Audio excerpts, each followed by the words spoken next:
सनातन धर्म का हजारों सालों का इतिहास आसान नहीं रहा। वक्त के साथ कई बार चुनौतियां आई जब इस धर्म को चैलेंज किया गया, इसे मिटाने की कोशिश की गई। आज हम देखते हैं कि साउथ इंडिया में बहुत रिच सनातन कल्चर बरकरार है, लेकिन नॉर्थ इंडिया में काफी कम पुराने मंदिर हैं।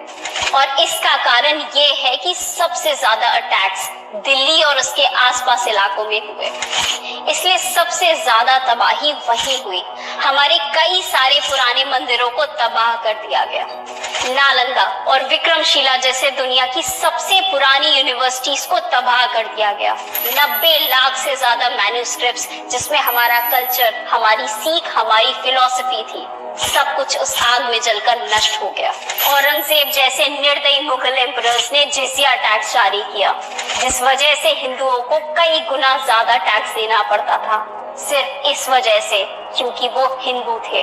चाहे मुगल शासकों की तरफ से जबरदस्ती धर्म परिवर्तन करवाया जाए या ब्रिटिशर्स से, सनातन धर्म ने गर्व से अपनी आइडेंटिटी को स्वीकारा, अपने बिलीफ और अपनी फिलॉसफी पर अटल रहे। इस वीडियो के जरिए मैं खुद अपने धर्म के बारे में जानने के सफर पर निकली थी। अनगिनत लोगों से बात करने, कई किताबें और ग्रंथ पढ़ने और काफी सोच विचार करने के बाद मैं अपने धर्म को शायद थोड़ा बहुत समझ पाई हूँ। ये समझ पाई हूँ कि ये कितना खूबसूरत है। सनातन धर्म ज्ञान का धर्म है। हम किसी चीज को आंख बंद करके मान नहीं लेते, हम सवाल उठाते हैं, चाहे वो भगवानों से ही क्यों ना हो। हमने हमारे वेदों पर सवाल उठाए तो हमें उपनिषद मिले, गरुड़ पुराण, विष्णु पुराण, शिव पुराण। ये सारे पुराण और कुछ नहीं बल्कि एक शिष्य अपने गुरु से संवाद कर रहा है, जिसमें शिष्य सवाल उठाता है और गुरु उसके जवाब देते हैं।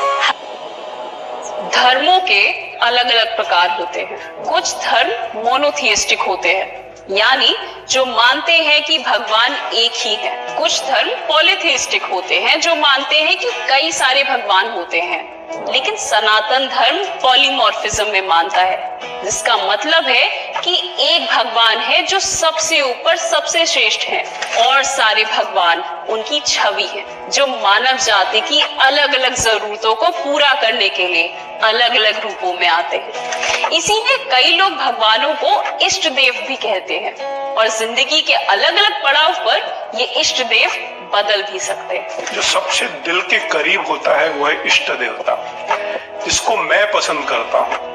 लेकिन इष्ट देवता इज वेरी पर्सनल, और एक ही घर में अगर 4 व्यक्ति हो या 10 व्यक्ति हो, everybody can have their own individual इष्ट देवता। सो अगर मेरी माँ का इष्ट देवता कृष्ण था और मेरी बीवी का इष्ट देवता विट्ठल है, तो मेरा इष्ट देवता शिव जी हो सकता है, एंड इट इज एक्सेप्टेड।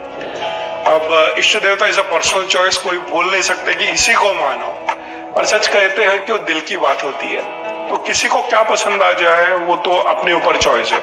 इसे एक छोटे एग्जाम्पल से समझते हैं। तो जैसे हम डर भगाने के लिए हनुमान जी को याद करते हैं, विघ्न दूर करने के लिए गणपति को, और धर्म का पालन करते समय भगवान राम को याद करते हैं।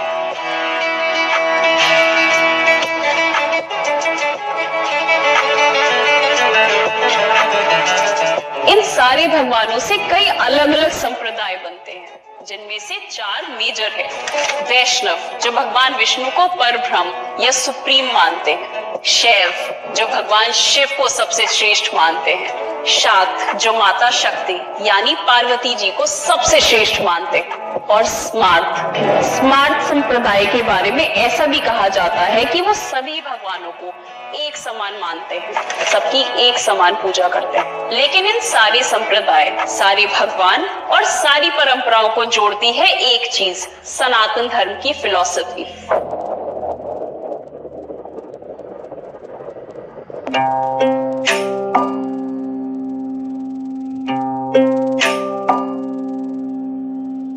सनातन धर्म और फिलॉसफी का एक अटूट नाता रहा है। तो ऐसा भी कहा जा सकता है कि सनातन धर्म की नींव ही उसकी फिलॉसफी, उसका ज्ञान है। ये फिलॉसफी इतनी ज्यादा डिटेल्ड है, इतने अलग अलग सब्जेक्ट्स पर गहराई से बात की गई है कि आज तक कुछ भी उसे सरपास नहीं कर पाया। लेकिन इस सब को ना एक साथ समझना बहुत मुश्किल है, तो ऐसा करते हैं, एक एक करके समझते हैं।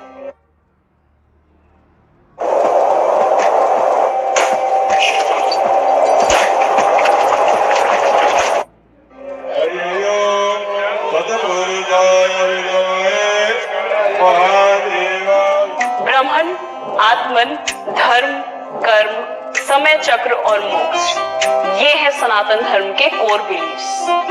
ब्रह्मन यानी वो जो सब कुछ है, इस संसार की एनर्जी का सोर्स जिसमें सब कुछ समाया हुआ है।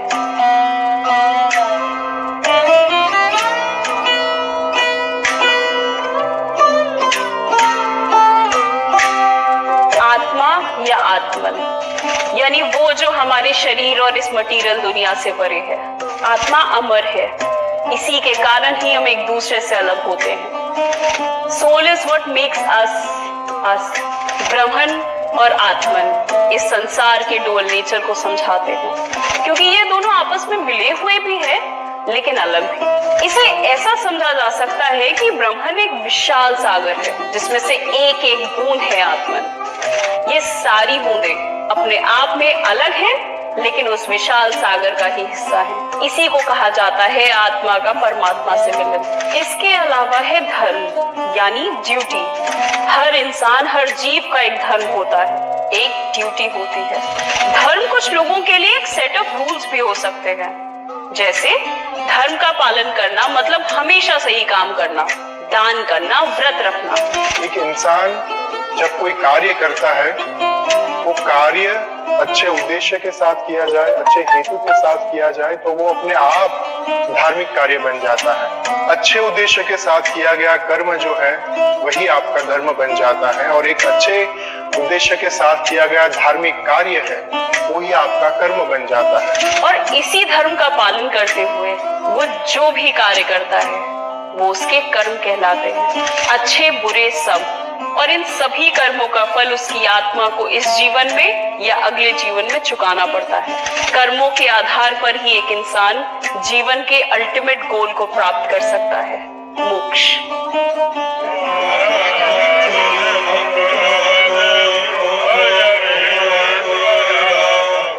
हर हिंदू के जीवन के 4 उद्देश्य होते हैं। धर्म यानी अपने सामाजिक और पर्सनल ड्यूटीज को सिंसियरली निभाना, अर्थ यानी अपने और अपने परिवार की सारी जरूरतों को पूरा करने के लिए धन कमाना, और समय समय पर उसका इस्तेमाल समाज की भलाई के लिए करना। काम यानी अपने 5 सेंसेस के जरिए इस संसार से सुख प्राप्त करना।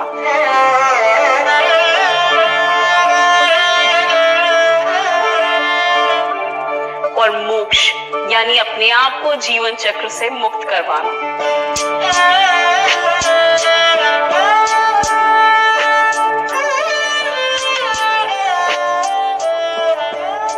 ये चारों उद्देश्य आपस में अलग अलग हैं, लेकिन एक दूसरे को सपोर्ट करते हैं।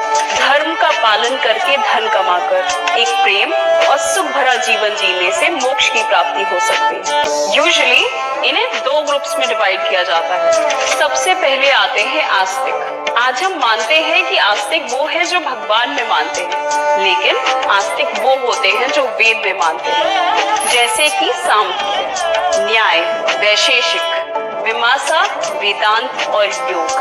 एक्चुअली योग भी एक पूरी फिलॉसफी है, सिर्फ एक्सरसाइजेस नहीं।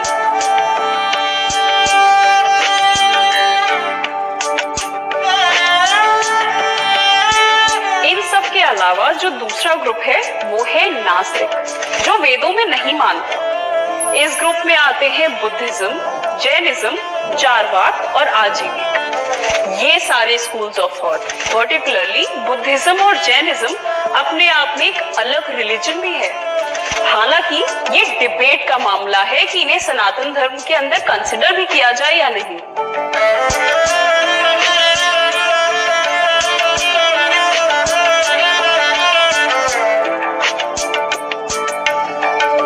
सनातन धर्म में माना जाता है कि समय और जीवन दोनों ही एक साथ चक्र में चलते रहते हैं।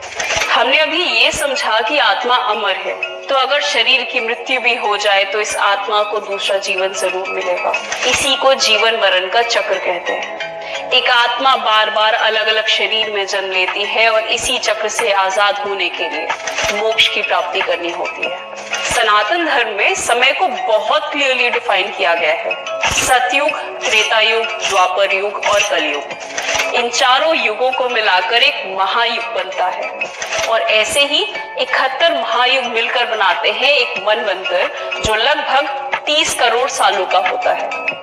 एक मनवंतर के खत्म होने पर उस सृष्टि के सारे जीव खत्म हो जाते हैं और एक नई शुरुआत होती है जिसे संधि काल कहा जाता है।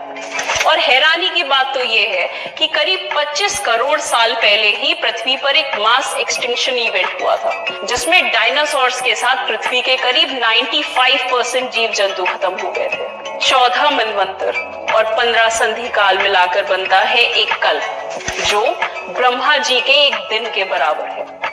और जिस तरह 30 दिन मिलाकर एक महीना बनता है उसी तरह 30 कल्प मिलाकर एक महाकल्प बनता है और ऐसे ही 12 महाकल्पों को मिलाकर ब्रह्मा जी का एक साल बनता है। हमने शुरू में बात की थी कि कैसे पृथ्वी का समय और ब्रह्मा जी का समय आपस में जुड़ा हुआ होता है। माना जाता है कि ब्रह्मा जी की उम्र 100 साल की होती है जिसके बाद वो ब्रह्मा और उनकी रचना दोनों नष्ट हो जाते हैं और एक नई सृष्टि की रचना होती है।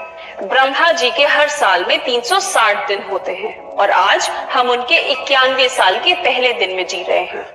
आज जो कास्ट सिस्टम हमारी सोसाइटी में इतना स्ट्रिक्टली फॉलो होता है वो हमेशा से ऐसा नहीं था। इसकी शुरुआत हुई थी सनातन धर्म के 4 वर्णों से। ब्राह्मण, क्षत्रिय, वैश्य और शूद्र लोगों के काम के बेसिस पर उन्हें डिवाइड किया जाता था। इसमें कोई ऊंचे नीचे की बात थी ही नहीं और ऐसा भी कोई फिक्स रूल नहीं था कि ब्राह्मण का बेटा ब्राह्मण ही बनेगा या शूद्र का बेटा शूद्र। हर व्यक्ति के टैलेंट और एक्सपर्टीज के हिसाब से उसका वर्ण डिसाइड होता था। कोई क्षत्रिय ज्ञान के माध्यम से ब्राह्मण बन सकता था तो कोई शूद्र या वैश्य शस्त्र और युद्ध नीति सीखकर क्षत्रिय बन सकता था।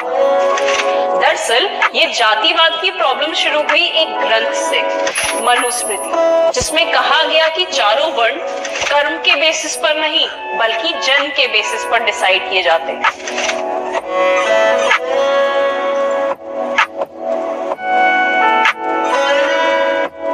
हमने अब तक देखा कि हमारे धर्म में किसी भी चीज पर कोई भी बंदिश नहीं लगाई गई, चाहे वो अपने भगवान ही चुनना क्यों ना हो। तो एक ग्रंथ ऐसी बंदिशें कैसे लगा सकता है? सनातन धर्म की फिलॉसफी हमेशा चीजों को समझने और परखने में विश्वास रखती है, चाहे वो धर्म ही क्यों ना हो। इस चीज को हम साफ देखते हैं हमारे ग्रंथों में।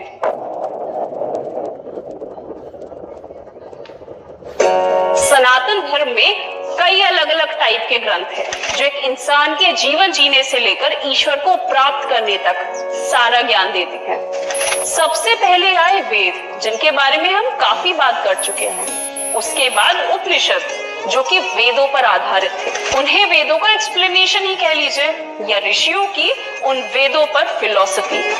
काफी समय बाद आए हमारे पुराण, जिनमें कहानियों के जरिए ज्ञान दिया है। आज हम जितने भगवानों को और उनकी पूजा करने के तरीकों के बारे में जानते हैं वो सब ज्यादातर पुराणों से ही प्रचलित हुए। पुराणों के बाद आए 2 ग्रंथ जिन्हें इतिहास का दर्जा दिया गया, रामायण और महाभारत। सनातन धर्म के सारे ग्रंथों को कहानियां या फिलॉसफी समझा जाता है, लेकिन सिर्फ रामायण और महाभारत ही हैं जिन्हें इतिहास कहा जाता है। इनके अलावा भी कुछ ग्रंथ हैं जिन्हें स्मृति कहा जाता है। कई सारे ऋषियों की स्मृतियां हैं। स्मृति यानी धर्म को लेकर ऋषियों के अपने विचार, उनकी अपनी परंपराएं और अपने रूल्स, इसीलिए इन्हें धर्म शास्त्र भी कहा जाता है। इन्हीं में से एक की बात हमने कुछ देर पहले की, मनुस्मृति। जब बात आती है भारत के कुछ ऐसे ग्रंथों की जो आज के समय में काफी कंट्रोवर्शियल है, तो उनमें से सबसे मशहूर नाम आता है कामा सूत्र का। एक्चुअली ये भी कह सकते हैं कि कामा सूत्र सबसे ज्यादा मिसअंडरस्टूड ग्रंथ है। कामा सूत्र प्लेजर के बारे में बात करती है जो आप अलग अलग तरीकों से डिराइव कर सकते हो, and sex was just one of them. इस ग्रंथ में बहुत सी ऐसी बातें हैं जो एक इंसान को जीवन जीना सिखाती हैं। एक आदमी और औरत अपनी ग्रूमिंग कैसे करे, खुद को अट्रैक्टिव कैसे बनाए, अपना घर कैसे रखे, रोमांस, कंसेंट, लस्ट, इस सब के बारे में सिखाती है कामा सूत्र। आज की सोसाइटी में हम सेक्स को जितना टैबू सब्जेक्ट मानते हैं ना, कामा सूत्र हमें ये सिखाता है कि ये जीवन का एक छोटा सा हिस्सा है। लेकिन कामा सूत्र अकेला सूत्र नहीं है। ऐसे कुल 555 सूत्र हैं सनातन धर्म में और इन्हें अलग अलग सब्जेक्ट्स की टेक्स्ट बुक की तरह देखा जा सकता है। सनातन धर्म का हजारों सालों का इतिहास आसान नहीं रहा।